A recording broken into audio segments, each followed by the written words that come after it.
How's it going, everybody? This is a stuff podcast, right? We're going to talk about a few things. Shoutouts, stories, bitching, venting, that kind of stuff, right?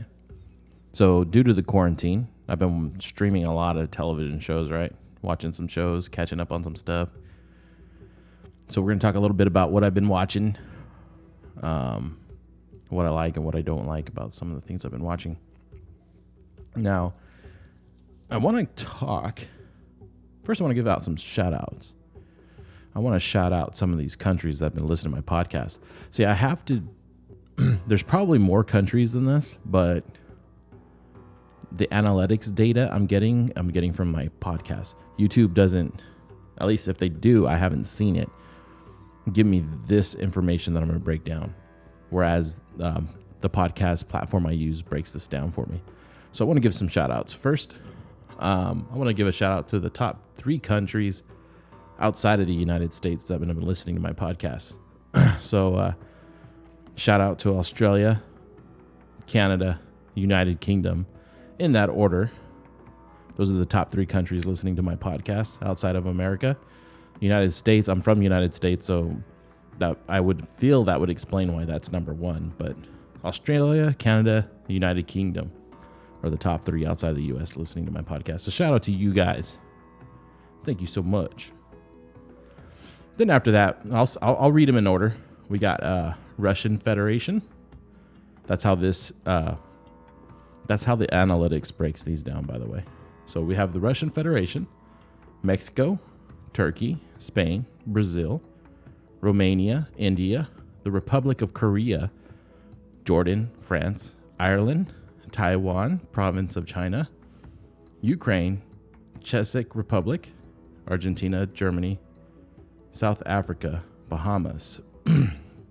Now, after that, here are all the countries where I've gotten at least one listen from all these countries. So here are all the countries with at least one listen. St. Kitts and Nevis, Algeria, Belgium, Hong Kong, Portugal, Indonesia, Croatia, Ethiopia, Guam, Norway, Poland, Bangladesh, Belarus, Italy, Libya. I'm surprised there's only one in Italy. Malaysia. I think this is Qatar, Latvia, Hungary, Tunisia, Japan, Puerto Rico, Serbia, Slovenia, and Saudi Arabia all have at least one play. I wonder how many of those, though, are like American soldiers somewhere stationed over there listening. And then top cities. So top cities all-time listens, okay? Excluding where I'm from. Okay, I'm not going to read where I'm from because that would just be kind of obvious, right? Because I listen to my own stuff. So, Mountain View, United States. San Francisco, United States. I think this is Mooney Ponds, Australia. Mooney or Monet Ponds, Australia. Sacramento, United States. Chicago, United States. Los Angeles, United States. Oroville, United States. So there's more United States, but I want to read some of these other countries. Calgary, Calgary, Canada. I think that's how you say Calgary. Calgary, Canada. Shout out to whoever's out there listening. Halifax, Canada. Shout out to whoever's listening out there. Gold Coast, Australia. Bucharest, Romania. Thank you guys out there. And Amman, Jordan. Thank you guys all out there. Those are the cities on the outside of America. I read some of the top American cities, but I wanted to read some cities outside of America as well. So thank you, all you guys, for listening. You know, since you're listening so much, make sure I would imagine you're subscribers or whatnot. Thank you so much. Hit me up if you're from one of those cities. Hit me up. Say, that's me listening. And I really appreciate that. So thank you guys. Okay, so those are my shout outs. Okay, let me see here. Should we move on to bitching? Kind of want to move on to bitching. I want to bitch a little bit. And what do I want to bitch about? Right? Okay, so do you guys remember the short story I read? It was titled Misfit. The Misfit. Let me see here. I'll pull it up. So that was done. That was done for a class, right? I read it. And then I had a timed writing assignment to do, right? Okay. So I did a timed writing. They gave us 180 minutes to do this, right? This assignment. So you get in there, the clock starts, and then you type up, your whatever. So they give us 3 prompts we have to choose from, right? And I chose prompt 1, which here's the directions. This is prompt 1. All of the critical essays on A Good Man is Hard to Find focus on religious aspects of the story, though not all of them agree on how much of a role and what kind of a role religion plays in it. Are you similarly inclined to put the story in a religious framework? Why or why not? So that was the prompt. When I read The Misfit, no, it's not The Misfit. It's A Good Man is Hard to Find. The Misfit is the character in it. Okay, sorry. So it was A Good Man is Hard to Find. When I read that, A Good Man is Hard to Find, yeah, there were some religious references, but I didn't feel like it was a religious story. I didn't get that from this story, especially when it was written. I don't remember when it was written, but during that time frame, I would think that people would be more inclined to operate within their religious beliefs when doing their writings, right? And it would be painfully obvious. And this wasn't even painfully obvious that there was any kind of religious inclination. So I ran with no, I don't agree with it. So I'm going to go ahead and read to you guys keep in mind this is timed. I didn't get the prompt in advance. I was given the prompt when I started the quiz, then I had to write about it. Okay. So I'm going to read to you guys my answer. And I'll start with the title and stuff. So this is word for word how it is presented. All right, here we go. The plot twist of A Good Man is Hard to Find, an alternative analysis from the boring religious framework we are used to. When I first read A Good Man is Hard to Find, I did not put it into religious framework. I read the criticisms and the analysis from several different writers, all agreeing that and having similarities, that this story was intertwined with religion.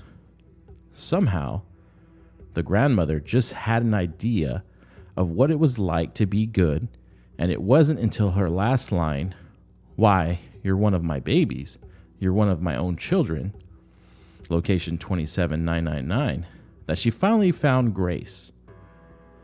For me, I took the grandmother's last line as the twist to the story. I did not see religious framework. The closest thing to religious framework that I saw was karma. No, this was consequences of someone's actions. A child that the grandmother did not want to acknowledge or want anyone to know about, who had come back. After reading the grandmother's acknowledgement of her son, all the pieces fit. From the beginning of the story, the grandmother wanted to us to believe that she wanted to go to Tennessee, and she pretended the misfit was reason not to go to Florida. The best lies are told with some acorns of truth in them. I believe the grandmother knew the misfit was her son, and knew he would be coming after them, at the very least, be coming after her.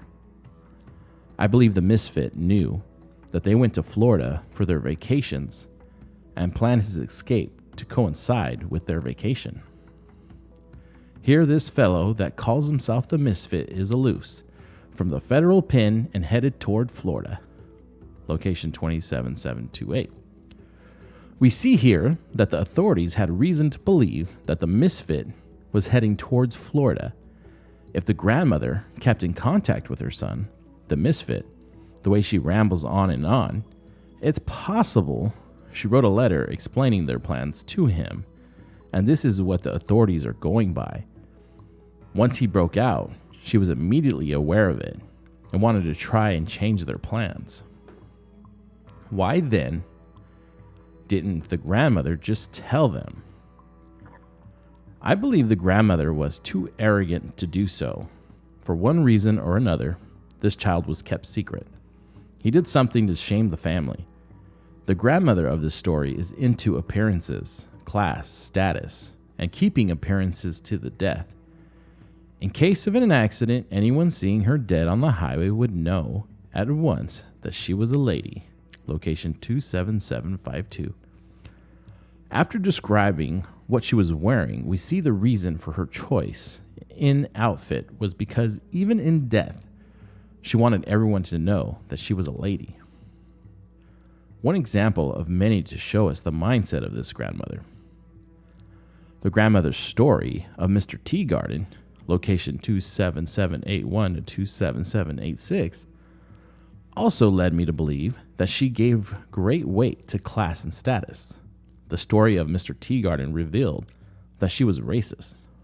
She then goes on mention that Mr. Teagarden became wealthy, and for this reason she would have done well to marry him, as if wealth had anything to do with one's moral character.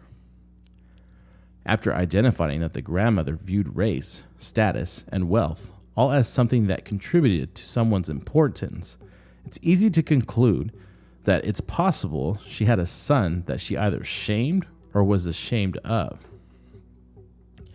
We get another example of this when the grandmother hisses at Red Sam's wife, asking her why she wasn't ashamed. Location 27802. The grandmother's need to maintain her status was enough to outweigh the risk of telling everyone the truth. I'm going to explore more evidence that led me to believe that the misfit was the grandmother's son. That we are misled by That we are misled by this line. Bailey was the son she lived with, her only boy. Location 27728 at the beginning of this story. It's important to note that the choice of words was only boy instead of only child, because the misfit mentions having sisters. His face was as similar to her as if she had known him all her life, but she could not recall who he was. All her life indicates that he was more familiar with him than just a newspaper photo. I know you are a good man. You don't look a bit like you have common blood. I know you must come from nice people. Location 27908. Here we are led to believe that the grandmother is grasping for straws because she wants to save her own life. The reality is, using the grandmother's own words, she truly knows the blood the misfit comes from because it's from her and her husband. When the misfit then replies with, "God never made a finer woman than my mother, and my daddy's heart was pure gold." Location 27908. I believe this was the misfit's way of teasing his mother by playing on the words. Before I introduce the next piece of evidence, I'd like to point out that the grandmother lived with her son alone, no husband. Now we have this. It was the head doctor at the penitentiary said what I had done was killed my daddy. Location 27963. So we have a grandmother with no husband and a son who killed his father, Another piece of the twist that would eventually snap into place. We then see the misfit put on her head son's shirt. I'm sorry, let me reread that. We then see the misfits put on her head. I'm sorry, let me reread that again. We then see the misfit put on her dead son's shirt, which I believe to be a gesture stating, "I'm your son too." I believe this because the misfit decided to make it a point. I believe this because the misfit decided to make it a point to wear the shirt that her son Bailey was wearing, when he could have easily got one of the luggage when the grandmother mentioned Bailey's clothes in the luggage. Maybe Bailey has an extra shirt in the suitcase, location 27938. It seems to me that it would take an extra bit of effort to take a shirt off a dead man than to grab one out of a suitcase. This is why I believe this to be a symbolic gesture to show the grandmother that he, the misfit, was also her son. The grandmother acknowledges a little significance to this. The grandmother couldn't name what the shirt reminded her of, location 27970. This is the grandmother holding on to the denial of her past decisions, not to acknowledge her son, the misfit, as her son coming back to haunt her in the worst way. Then we get that line that slams everything into place. Why? You're one of my babies. You're one of my own children.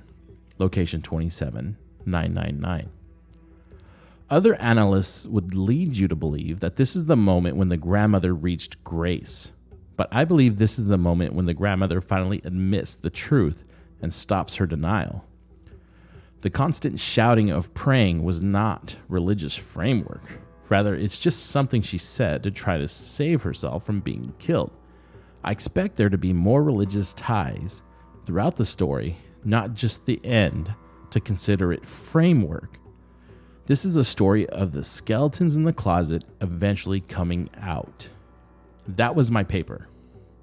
Okay, so I laid out the evidence. I laid out a lot of evidence. I could have laid out more evidence, but I had to keep it within so many words, right? And a lot of literature teachers seem to do this because they want you to be able to make your point within a certain amount of words. You know what I mean? So this is the part that I'm going to read to you my professor's response to this, okay? He says to me, this is after it's graded. So he gives me, with my grade, this comment. I think your argument is built on far too much speculation and hypothesis. And how much evidence do you need at this point, right? So this is like, I was more flustered than I probably should have been, right? To me, this felt biased, like this professor had his mind made up of what the story was about, and that was not it. Mine was not it. There was more than enough evidence provided to suggest that this is a possibility, more than a possibility, not just a hypothesis, and that got me a little upset. That's what I'm bitching about right now. Okay, so I'll continue to read his comment. So I'll start over. I think your argument is built on far too much speculation and hypothesis, and if M. Night Shyamalan, I don't even know how to say that director's name, but I know who he's talking about. The guy that directed Signs and a couple other movies that has a lot of plot twists in it. Oh, The Sixth Sense. That was a good one that he directed. So if M. Night Shyamalan ever directs a movie based on this story, I hope not. That's his comment, not mine. It's the kind of twist he would invent.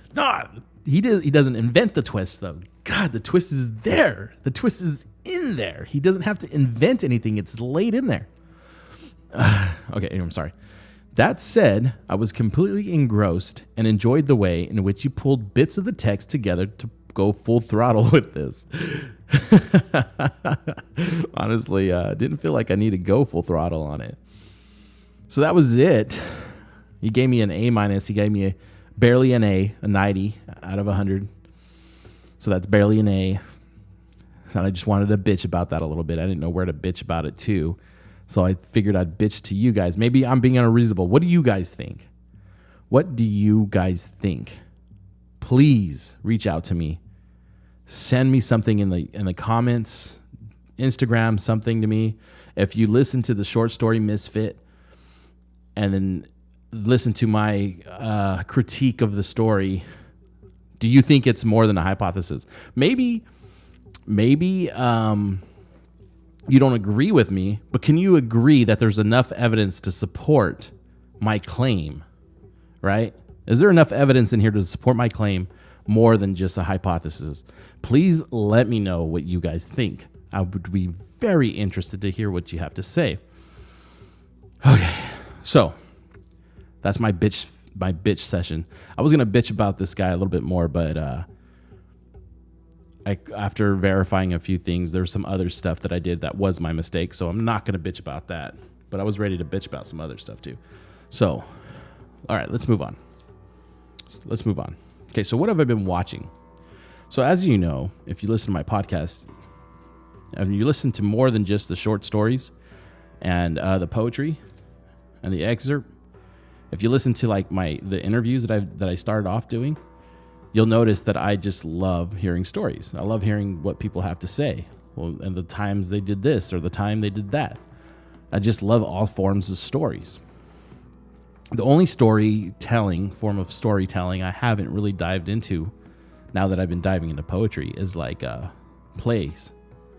playwriting and stuff like that. And maybe someday I will. As of right now, I haven't got into it. So what have I been watching? First, let's talk about a show on Netflix called Daybreak. Okay. Oh, Daybreak is in some sort of bomb hits all around the world. Bombs hit all around the world. Kills everybody that's over the age of 18. And what's left are these zombie creatures they call, I think, ghouls or ghoulies or something like that. But these ghoulies or whatever, they're not quite zombies. If they bite you, you don't turn into one like you would a zombie, you know? So, my dog was barking, sorry. Here's what I don't like about this show, Daybreak. They do the time hop thing, and I am so sick of the time hop format. Some of you guys like the time hop format, and that's fine. If you like the time hop format, this might be a really good show for you. But I personally don't like time hop formats. I watched enough of that with Arrow. The Arrow, basically, it was the DC show about the Green Arrow. I think it's just called The Arrow, though. And that whole show just time hops back and forth, back and forth, back and forth. And that's what this show does. The reason why I personally don't like time hops is because I don't think it progresses the story forward. It's okay to do it sometimes, but when you do it half the time you're in one reality and half the time you're in the other, what's the point? What's the point of that? Now you're telling two stories, but you don't need the past story because you're in the moment of progressing forward. That's just how I look at it. So why are we time hopping so much? I just don't like that format, right? So DC did it with Arrow, and then every like DC show after Arrow seemed to follow that time hop format. I'm not down with that. I don't like it. Give me a prequel. Don't shove it, because basically that all that does is just drag out the current story. They put, like, let's say an episode's 45 minutes. Yeah, well, only 25 of it is actually progressing the story. The rest of it just keeps taking you back, right? Okay. Another thing I didn't like. The main character, when he's doing his narrative, he breaks the fourth wall, right? That's when he starts talking to the audience. He the moment freezes, he looks at the camera and he starts talking to the audience. Deadpool does that sometimes, but he doesn't do it. I don't feel like he does it as much as this guy does, right? So again, that's just it's just another way to pause the storyline from progressing, right? I don't like that. Now, some things that I do like about this show. When we start getting the point of view of the other characters, they have a different way of breaking down their narrative. So they don't break the fourth wall. They just tell their narrative in a different way, a different format, which I thought was pretty cool. So it like adapted their narrative to their personality, which was really cool. So I really liked that about the show. And moving on to the next thing I like about the show, the plot's actually not that bad. It's not that bad of a plot. So, you know, it's okay. Am I going to finish it? I'm about 4 episodes away from finishing it. I have not been curious enough to turn it back on, but I might get bored enough to do it. I might be bored enough to finish it. Okay. So that was my assessment of Daybreak. Obviously I watched Tiger King, but I'm not going to really talk about Tiger King because everybody's probably Tiger Kinged out by now. So I'm going to talk about something else. Let's see here. So I watched a couple different animes. So let's get into that a little bit, right? So I watched Re:Zero. Re:Zero. That's an anime. I watched dub. I always watch dub because I have kids, and I feel like if I zone into subtitling, I already read as much as it is. But if I zone into subtitling, it's different, right? Like you could put a book down when your kids run up, or you could just pause your reading when your kids run up. But when you actively just like sit there and read subtitles, I feel like you start flirting with kind of like ignoring your kids kind of thing. So I really don't like watching anything with subtitles unless the kids are sleeping. So yeah, I watched Re:Zero, and I liked it. It was really good. It was a train wreck of emotions. Now, for those of you guys who don't watch anime, you are missing out, because it seems to me like the adults that I talk to that don't watch anime can't get over the fact that it's cartoon. Like, oh, isn't that just a cartoon? It's like, yes, it's a cartoon, but it's an anime. Somebody who watches anime would struggle to call it a cartoon, because when you think of cartoon, you think of these like Disney type shows, but animes are completely different. You know, they have a way of wrecking your emotions or uplifting your emotions. They have a way of accessing a bigger scale of your emotions than a typical American cartoon ever would. Okay. I've never watched a cartoon made by Americans that's just made me feel happy, or made me feel angry, or made me feel sad. You know what I mean? They're just kind of like, there's just kind of a jolly cartoon. Anime just hits all those notes in such a way. So watching Re:Zero, it actually hits a lot of those emotions. It hits you on a lot of those scales. You feel bad for the main character, who basically... Now, if you guys, those of you who don't know me, I have no problem spoiling shit for you guys, okay? I feel I'm the kind of person that will start a book, go to Wikipedia, see how it ends, and then go, okay, I can go along with this journey. You know what I mean? And then go back and finish the book. I love spoilers. Some people hate spoilers. I love spoilers. I love it. There's just too many stories out there. There's just way too many stories to go on a journey and not quite know what you're in for. So I mean, I'll do it. I'll do both, but I do. Man, do I love spoilers? Okay, so I watched Re:Zero, and this guy he finds himself in another world, and he figures out that when he dies, it's kind of like he has kind of like a Groundhog Day effect. he wakes up where he wakes up, I want to say at the last place he woke up at, right? So, but it's not quite like that. It's more like save points in a video game. Once he gets to a certain part of his life, if it doesn't end quite the way it should end and he dies, he reverts back to the last save point. Okay. So he's trying to navigate this new world and trying to navigate his place in this world and trying to save the day at the same time. So you get all his like at one point he dies and he's just shocked, and he's living like the next part of his life just shocked and shell shocked until he snaps out of it. You know what I mean? So like you get like this emotion where you just feel like this shocked emotion with him, you know? So that was one of the ones I watched. Now there was another one. I'm trying to find it right now. It was like from weakest to strongest, or from ordinary. Oh God, I better find this one. I'm actually going to press pause on my recording until I do. All right, so I figured it out. I figured out the other one I was watching. It was from commonplace to world's strongest, and that one was about. I liked everything about this anime, and I liked everything about the other anime too. But this anime is about a guy who is the weakest on his squad. Ends up, getting trapped in a dungeon, has to fight his way out. And by the time he fights his way out, he's just kind of unmatched.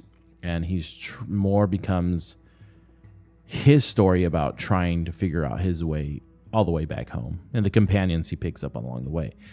I really like this anime. I recommend it. Okay, now we're going to move on to the next one that I watched. High Score Girl. Okay, not High School Girl.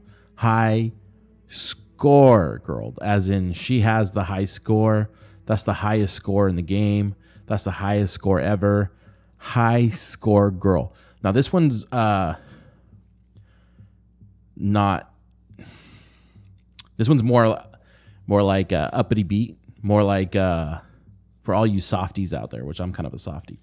And it's about a kid who his passion is arcade games, and he meets a girl who is incredibly good at arcade games, and he begins this rivalry where he wants to try to become better than her, and then along the way starts to develop feelings. And so I really liked it. Season 2 came out. I binged it, and I'm looking forward. Hopefully they don't need to continue the story after the second season. So hopefully they give us an OVA though. I wouldn't mind having an epilogue of this, a few episodes of which I believe the animes call it OVAs, OVAs. I wouldn't mind a few episodes to just kind of see where everything fell after the fact. So and that's what I've been watching. That's my stuff, you guys. What have you guys been watching? Let me know. Let me know in the comments. So that's a lot. That's my little rant, vent, bitch session, shoutouts. And looking forward to hearing from you guys. I'll pick up this poetry again pretty soon. So I'll see you guys all later. Peace out, everyone. Goodbye.